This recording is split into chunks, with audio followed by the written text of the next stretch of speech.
दोस्तों ये तस्वीर देखिए जरा, इस फोटो ने आज दुनिया भर की सरकारों को चौंका दिया। जी हाँ, ये तस्वीर है उस शख्स की जिस पर खुद अमेरिका ने 84 करोड़ का इनाम रखा, आतंकी घोषित किया। उसी शख्स से आज अमेरिकी राष्ट्रपति डोनाल्ड ट्रंप जाकर हाथ मिलाते हैं। आखिर ऐसा क्यों? ट्रंप के सामने ऐसी क्या मजबूरी आई कि उन्हें ये समझौते करने पड़ रहे हैं? और आखिर भारत के साथ भी अब अमेरिकी राष्ट्रपति डोनाल्ड ट्रंप का रवैया बदलता जा रहा, मानो भारत उनका दुश्मन हो, इस तरह के उल्टे सीधे बयान देने लगे हैं वो। देखिए, ट्रंप ने एप्पल कंपनी के सीईओ से भी कहा कि मैं नहीं चाहता आप एप्पल के प्रोडक्ट भारत में बेचें। कंपनी के सीईओ टिम कुक को ट्रंप ने सलाह दी है कि आप अमेरिका में प्रोडक्शन बढ़ाएं, भारत तो अपना ख्याल खुद रख लेगा। आखिर ये भारत विरोधी बयान ट्रंप की जुबान से क्यों निकल रहे हैं? आज आपको बताऊंगा, हमारे देश के उद्योगपति मुकेश अंबानी भी कतर में अमेरिकी राष्ट्रपति डोनाल्ड ट्रंप से मुलाकात की है। यूएस और कतर में 100 लाख करोड़ की डील भी हुई है। तो चलिए देखते हैं ट्रंप से जुड़ी कुछ इन बड़ी खबरों को थोड़ा विस्तार से। सबसे पहले तो बात करते हैं, अभी जो अमेरिकी राष्ट्रपति डोनाल्ड ट्रंप, आपको पता होगा, सऊदी अरब के दौरे पर गए हुए हैं। यहाँ उन्होंने सऊदी अरब में अल सरा के साथ सऊदी अरब की राजधानी रियाद में मुलाकात की है। और ये अल सरा वही है जो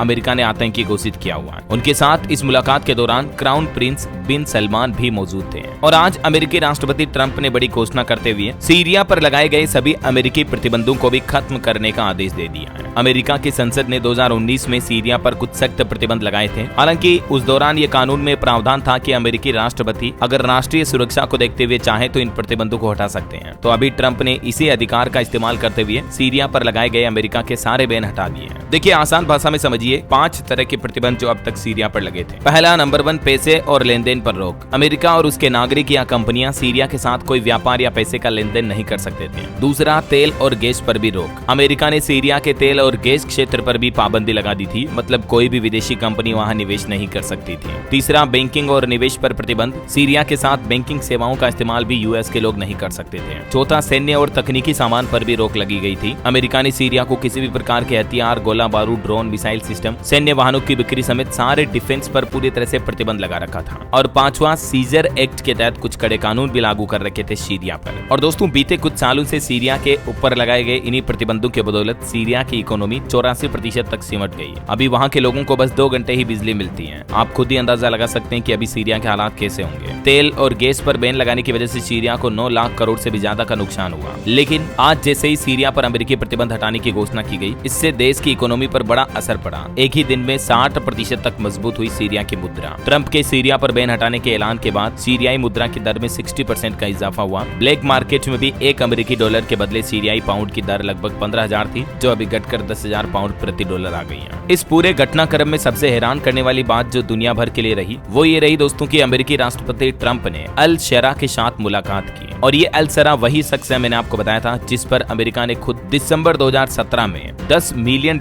का इनाम रखा था। हालांकि पहले अल सरा ने अपना नाम बदल रखा था और हुलिया भी कुछ बदल रखा था। 2024 की तस्वीर आप देख सकते हैं और अभी ये 2025 की तस्वीर है। अहमद अल सरा को पहले अबू मोहम्मद अल जुलानी के नाम से जाना जाता था। और इतना ही नहीं दोस्तों, जो पहले एक मोस्ट वांटेड क्रिमिनल आतंकवादी था, वो आज सीरिया का राष्ट्रपति भी बन चुका है। और ये पहला मौका था जब किसी अमेरिकी राष्ट्रपति ने सीरियाई राष्ट्रपति से मुलाकात की हो। बीते साल 8 दिसंबर 2024 को जनरल कमांड ने अहमद अल सरा को सीरिया का राष्ट्रपति नियुक्त किया, जब वहां की सरकार को भागना पड़ा अपनी सत्ता छोड़ करके। आपको पता होगा पिछले साल दिसंबर में सीरिया में क्या हालात हुए थे। तो ये सब हालातों को देख करके अब आपके मन में एक ख्याल आ रहा होगा कि आखिर अमेरिकी राष्ट्रपति डोनाल्ड ट्रंप जो है ना, वो कहीं न कहीं अपनी विदेश नीति को कुछ इस तरह से मोड़ रहे हैं कि दुनिया भर के आतंकियों और दुश्मनों के सामने जो कभी अमेरिका झुका नहीं था, वो अब झुकता जा रहा है। डोनाल्ड ट्रंप ने अपने इस नए कार्यकाल में अमेरिका के कई दुश्मन देशों और आतंकी संगठनों के सामने झुककर रिश्ते सुधारने की कोशिश की। आखिर ऐसा क्यों? कई ऐसे उदाहरण हैं। तालिबान से युद्ध के बाद बातचीत करने से लेकर सीरिया पर प्रतिबंध हटाना, उत्तर कोरिया के किम जोंग उन से समझौता करना और चीन से व्यापार डील करना। पहले टैरिफ लगाए उल्टे सीधे, अब व्यापार डील कर ली। और पाकिस्तान के साथ भी नरमी दिखाना। ये सभी घटनाएं दिखाती हैं कि ट्रंप प्रशासन रणनीतिक फायदे के लिए दुश्मनों से भी हाथ मिलाना अच्छी तरह से जानता है। खैर वो सब तो ठीक है, लेकिन आखिर ट्रंप भारत के खिलाफ इतनी नफरत क्यों दिखा रहे हैं? अभी हाल ही में आपको पता होगा डोनाल्ड ट्रंप ने कुछ उल्टे सीधे बयान भी दिए थे भारत पाकिस्तान युद्ध पर जो सीज फायर करवाया। इस मामले में उन्होंने कहा था कि हमने भारत पाकिस्तान के बीच परमाणु जंग रोकी, दोनों देशों को समझाया कि लड़ाई रोक दो, नहीं तो फिर ट्रेड नहीं करेंगे, और इस पर दोनों देश मान भी गए। तो डोनाल्ड ट्रंप के जो ये बयान थे, ये सरासर झूठ थे। आपको पता होगा हमारे विदेश मंत्रालय ने क्लियरली कहा था, ट्रंप के 2 दावों को खारिज किया था। विदेश मंत्रालय ने कहा कि एक तो कश्मीर पर हम तीसरे पक्ष की दखल अंदाजी मंजूर नहीं करेंगे, करेंगे। और जो ट्रेड रोकने की धमकी देकर मैंने सीज फायर करवाया, जो ट्रंप का ये जो बयान था, ये भी फर्जी बयान निकला। भले ही ट्रंप खुद ये बात कह रहे हैं, लेकिन विदेश मंत्रालय ने कहा कि सीज फायर लागू करने के पीछे ट्रेड को लेकर कोई बातचीत नहीं हुई, व्यापार मुद्दे पर कोई बात विचार विमर्श नहीं हुआ। और जो डोनाल्ड ट्रंप ने एक ट्वीट करके कहा था ना कि हजारों साल पुराने कश्मीर के मुद्दे को मैं सुलझाने की कोशिश करूंगा, तो इस पर भी हमारे विदेश मंत्रालय ने कहा कि कश्मीर का मुद्दा भारत पाकिस्तान के बीच का मुद्दा है, कश्मीर हमारा है, हमारा रहेगा, पीओके खाली करे पाकिस्तान। भारत ने डोनाल्ड ट्रंप को भी दो टूक जवाब दिया और कहा कि इसमें तीसरे पक्ष की कोई जरूरत नहीं है। तो ये सभी बयानबाजी देखकर आपको क्या लगता है? कहीं न कहीं ट्रंप के साथ अभी भारत के रिश्ते उतने अच्छे नहीं हैं जितने अच्छे एक वक्त था जब पीएम मोदी के साथ ट्रंप के रिश्ते थे, हाउडी मोदी नारा चला था। अभी जो भारत में एप्पल कंपनी अपने आईफोन मैन्युफैक्चरिंग कर रही है, उससे भी ट्रंप की तो जल रही है। देखिए, आज अमेरिकी राष्ट्रपति डोनाल्ड ट्रंप ने एप्पल के सीईओ टिम कुक से कहा कि भारत में फैक्ट्रियां लगाने की जरूरत नहीं है, मैं नहीं चाहता कि वहां एप्पल कंपनी अपने प्रोडक्ट बनाए, इंडिया अपना ख्याल खुद रख सकता है। एप्पल के सीईओ के साथ इस बातचीत की जानकारी भी ट्रंप ने कतर की राजधानी दोहा में बिजनेस लीडर्स के साथ कार्यक्रम में दी। उन्होंने कहा कि एप्पल को अब अमेरिका में प्रोडक्शन बढ़ाना होगा। ये आप ट्रंप का पूरा बयान एग्जैक्टली पढ़ सकते हैं, जो इंग्लिश स्पीच का हिंदी ट्रांसलेशन है, मैं यहाँ स्क्रीन पर डाल दे रहा हूँ, तो आप पढ़ लीजिएगा। ट्रंप ने कहा कि मुझे कल टिम कुक के साथ मिलकर थोड़ी परेशानी हुई। मैंने उनसे कहा कि टिम, तुम मेरे अच्छे दोस्त हो, मैंने तुम्हारे साथ बहुत अच्छा व्यवहार किया और तुम $500 बिलियन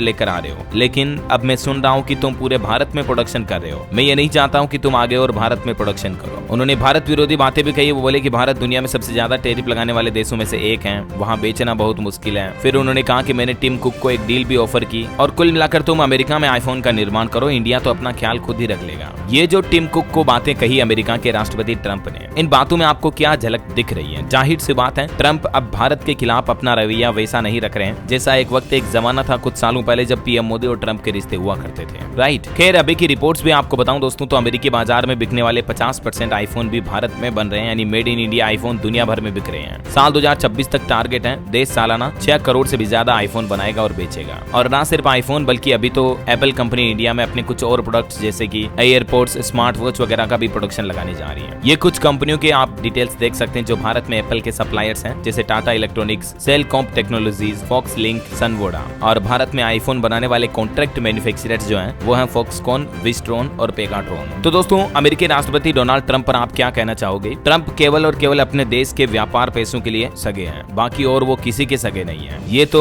ट्रंप के बीते कुछ महीनों के कार्यकाल से ही जाहिर सा पता चल गया है। आपकी क्या राय और विचार है इस पर मुझे नीचे कमेंट करके बताइएगा जरूर। और बाकी इस वीडियो को लाइक और शेयर करना, DLS न्यूज चैनल को सब्सक्राइब करके बेल आइकन जरूर दबा देना, रोजाना ऐसी इन्फॉर्मेटिव जानकारियां, महत्वपूर्ण समाचार देखते रहने के लिए। ओके, ख्याल रखिएगा अपने आप का, अपने परिवार का। मिलेंगे अगले नेक्स्ट अपडेट में, तब तक के लिए जय हिंद, जय भारत, वंदे मातरम।